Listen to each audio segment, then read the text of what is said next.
Zhou Bo, you believe that the world today is closer to a nuclear war than it has been in decades. What do you think has fundamentally shifted in that time? In Europe, you see President Putin and his senior officials talking more and more about the use of nuclear weapons because Russia's conventional forces are not proven to be very effective. So therefore, probably Russia is looking more at its nuclear stockpile, which is next to none. So I think in Europe, climb down the ladder, the NATO can afford to make a unilateral announcement of not being the first to use nuclear weapon. This, of course, would not really work on Russia now, but this is the goodwill, and things could start from here.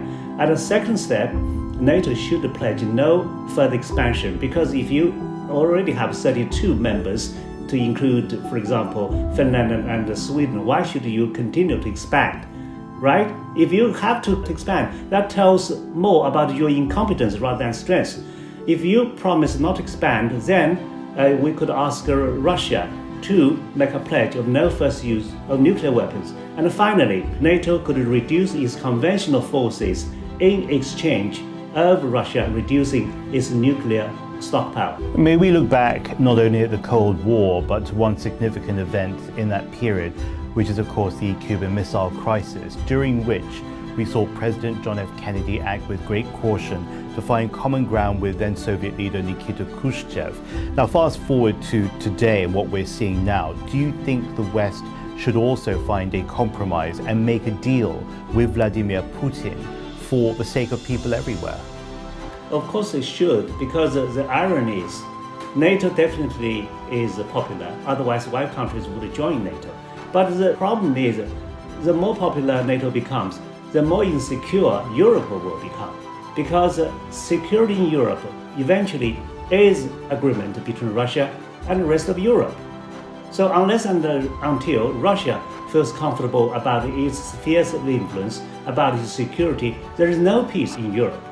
So it is in this regard that I have strongly advocated with NATO and Russia to come to talks, to come to compromises. Zhou Bo, we spoke about 1 month ago on Russia, Ukraine, and what's at stake for China as the crisis for the Ukrainian people continues. What is it doing, China that is, to facilitate peace building, trust building talks over the more than 100 days into the war, which still hasn't materialized? And if it hasn't, why hasn't it done that? Well, I think Putin's aim is very clear because his initial all-out war has really failed. So he actually became more focused in the eastern Donbas region. And he definitely will fight until a complete victory is achieved in Donbas region. But the challenge for him is whether he could garrison the whole region because of endless incoming military assistance, including offensive heavy weapons from the West. So this is a challenge for him.